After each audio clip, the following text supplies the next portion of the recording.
Hello everyone, and welcome back to Let's Play Croc, Legend of the Gobbos. We're now on to the second half of World 4 and the next 3 levels, starting off with Ballistic Meg's Fairway.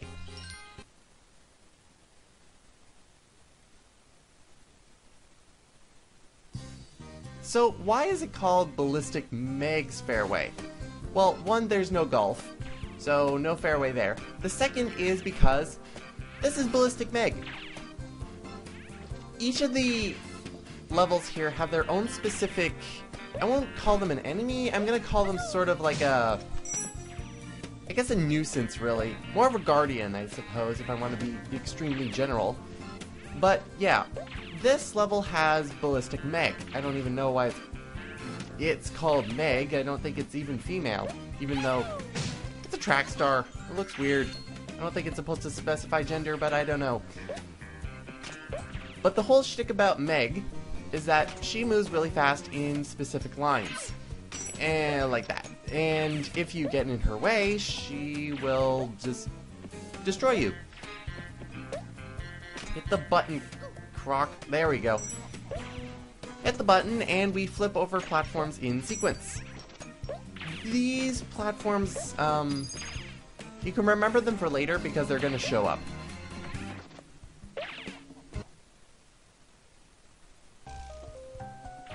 So, throughout this level, we're going to see a lot of Meg running back and forth in lightning sprints. But beyond that, I don't think Ballistic Meg actually has any sort of defense for this level other than her moving around here. The strategy for dealing with her is to stay on the outsides of platforms. That's pretty much it. I also kind of like her design, even though it's kind of simple and you don't really have to look into it too much. Pretty much because he or she is moving very fast, therefore everything is pretty much spiked up to no end because of the speed she's moving. Nothing else really much to say about her. What's the word? Androgynous? Maybe it's I want to say it's transgender, whatever the words. I'm at a loss for words. Meg is in every room. Also so fast that it's in the same place twice. Woo! Look at it. I'm over there, and I'm over there. I think we found competition for the flash. Now what's that over there? Chandelier? Or candelabra? Candelabra? I think so. Nothing really you have to worry about. It's just decoration. However, we gotta pick up some keys. And that was... yeah. Let's get back into the platforming, shall we? Let's go. However, Meg's in my way. It's kind of hard to tell with where you're safe with Meg on these platforms because now it's on the outside. I keep having to use pronouns. Can't use pronouns. But really, as long as you just stay away from her, you'll pretty much be fine. The hit detection kind of is a bit wonky at some points, especially with the streaks of flame that he leaves behind her. Him. And now it's time... no, that's not the shortcut. This is the shortcut. Hop on top of the entrance, and then fall off. And then the camera just kind of messes with you. Easy. There we go. Goobie number 3. Alright, we're still collecting those dirty buggers, aren't we? However, we're also consequently backtracking because now we have to use the gold key on the door previously seen. But I must collect crystals. Must collect crystals. Even though I'm gonna lose them, really it's just a demand of I'm so totally gonna lose them. I wish you would go faster on the monkey bars. Just a simple complaint there. Oh yeah, now it's time for this room. This room but in my opinion, this is probably the slowest room in the entire game. Mostly because we have to go from monkey bar to monkey bar on these platforms. No other platforms exist other than the ones that move. You have devils floating around, and really it just takes forever to get across to the door all the way over there across from oblivion to oblivion. So I can't even really talk about the fact I wanted to talk about right now because I can't see Croc from the front. But I wanted to talk about Croc's tooth. And that Croc's tooth is always in the same place that it always is. Croc's protruding tooth is always located on the left-hand side of his mouth. Always right there. It's always protruding from the left.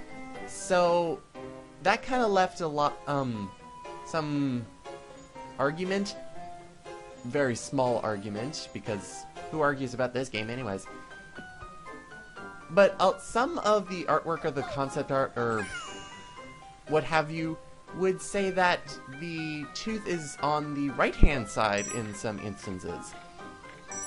Well, apparently whoever published the images decided to flip Croc's image around before they released the complete image.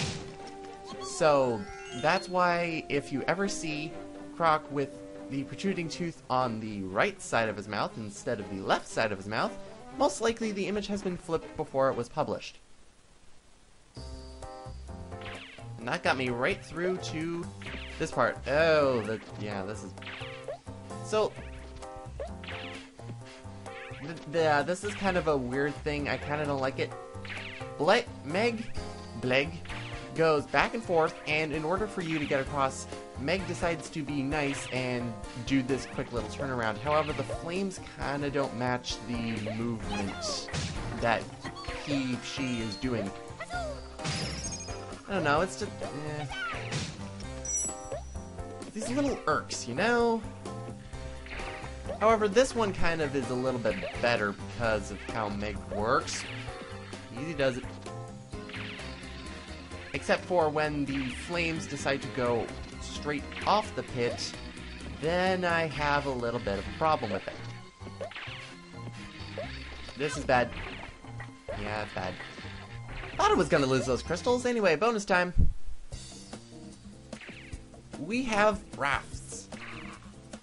Rafts in 2 boxes. One contains the Gobbos, I think the other contains crystals. However, again, we have to do these really awkward jumping where you think you might make it and most likely you may not make it. It's best to stay in the center when Meg is doing this. And now we can head off, hopefully.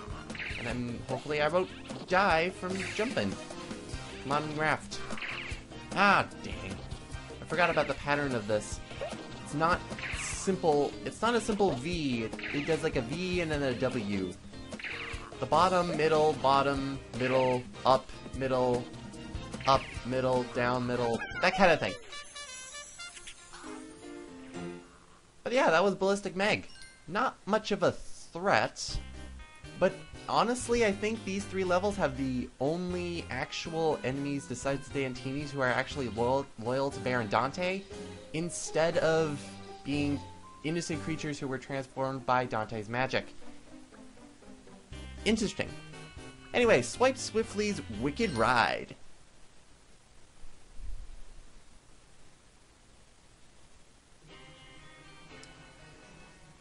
This kind of was weird because it's all black around here. We have a lonely little crystal, and there we go! So, the whole idea of this level is that we have to fight Swipe Swiftly. And Swipe Swiftly is a pirate. A very, very angry pirate. You can get the preemptive strike on him by noticing that he always shows up in the corners and also shows up wherever a little dot, which indicates his shadow is going to show up. I like that he also has a voice clip. On guard! He's a very civilized pirate. And that swiftly did not show up. But yeah, you pretty much just have to ride down the falling block, killing off Swipe Swiftly like you do, until you reach the bottom and you can continue on with the level. Now here is a nice, fun place to go, rising and falling blocks. Up here we have our nice little boxes containing crystals and what have you. However, in here is also the final bonus area of the game. There are only 10 and we've gone through 9. This room contains number 10. But where could it be? Well, it's actually very simple. I'm slowly making my way to it. I'm waiting for the queue. Gotta stop being risky. I don't want to be risky. But anyway, boo. Now, you see all these rising platforms, falling platforms. However, the one at the end is not. So, let's get it moving. Move, you! Come on! However, it's a bonus area. Stomp on it 3 times and you get to go to the final bonus area, which is I kind of don't like it. It's supposed to be a nice flow like the balloons, however, the jumping is very judgmental. There's also no shiny glistening from the sparkles that we usually got when we entered a bonus area, which is kind of sad. Because, anyway, we going through onto this each of these platforms, collecting crystals as we go. This is a great place in order to get a lot of crystals very quickly. However, the quickly is broken very quickly, because the jumps are hard to judge. You think you're gonna make it, and then you just hit the edge of this, and Croc doesn't grab on. It's not fun. Let's just say I've had a lot of trouble with this bonus room, especially when it's very easy to die here. It's very embarrassing when you have to die a lot more on a bonus area than the actual level itself. Oh well, let's continue on. Make sure to get this, and take on the next set of Swipe Swiftlys. Now we get 2 at a time.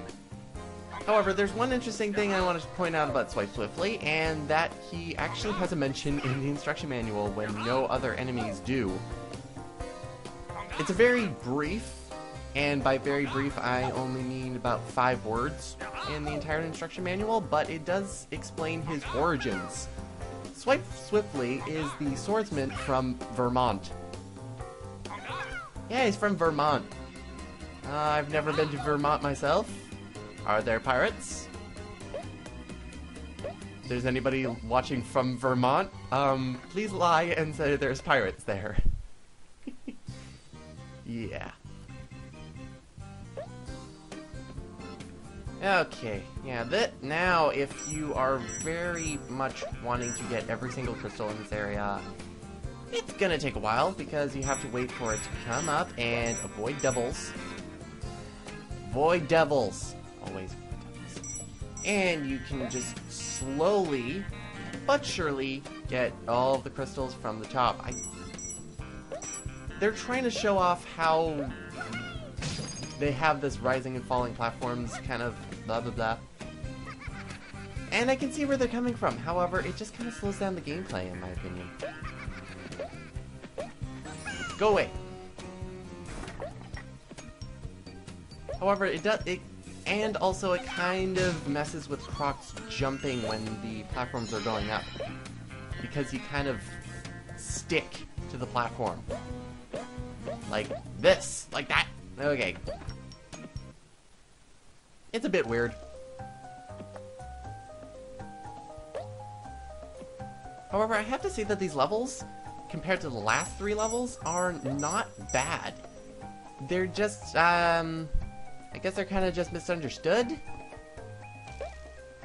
And we get momentum here. I don't know if they executed a momentum right in terms of this, because this one's standing still, and boom, you're right off there. But what can you do? I mean, I probably couldn't do much better myself. Devil. Watch out for the devil. I have 90 crystals. I don't want to lose him to a stupid devil.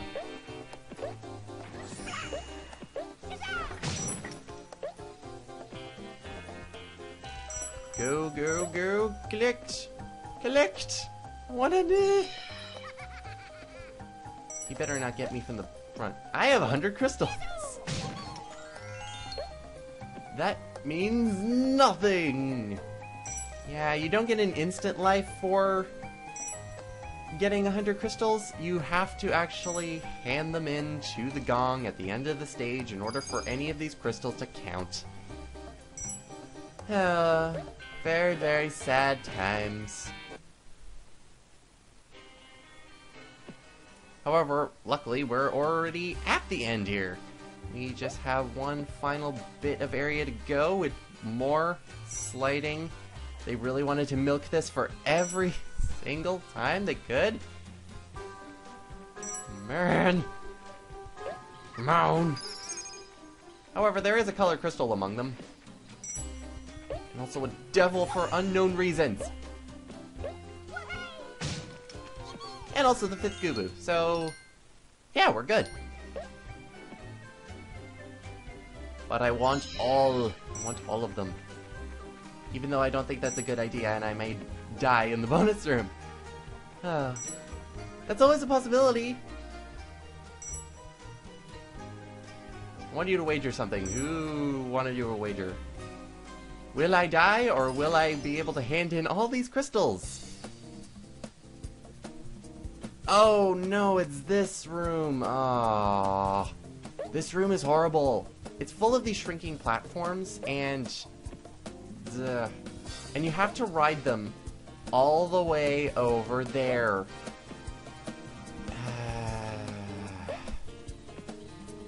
It's dull, it's drab, it's really bad. Luckily, it kind of goes in a pattern that you kind of expect it to go, but sometimes you're just kind of cheated out of a jump, and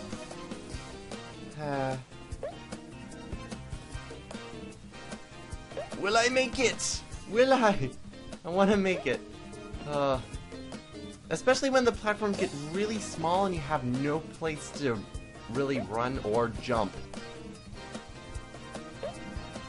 Also, the shrinking platforms also kind of shift you to one side or another. So that's also a bad thing. And I get to have all 113 crystals of the level.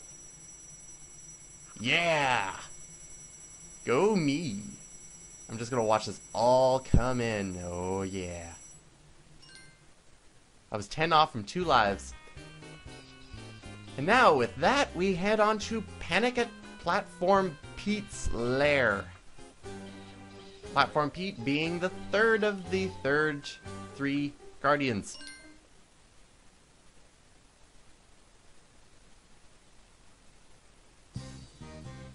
And this guy is kind of a pain.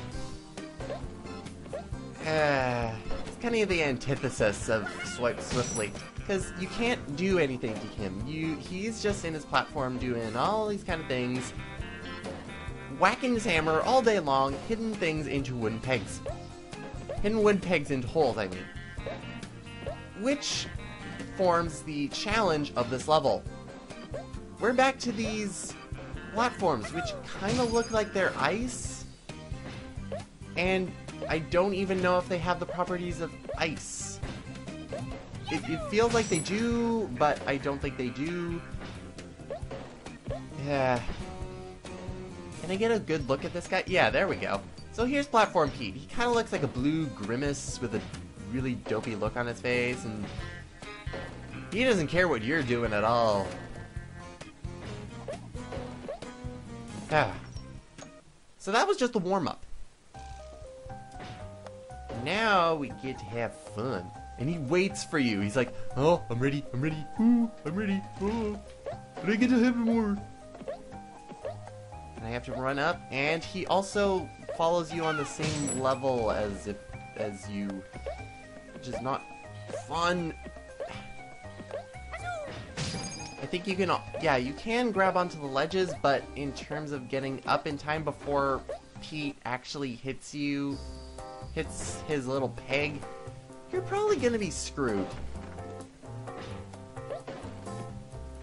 And now there's this challenge.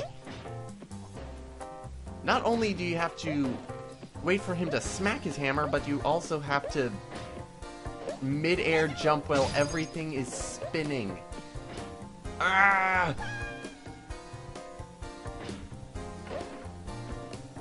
When I first played this game, I really wanted to say that Platform Pete was going to be like your final exam for platforming, in terms of putting all your skills to the test, but it really isn't.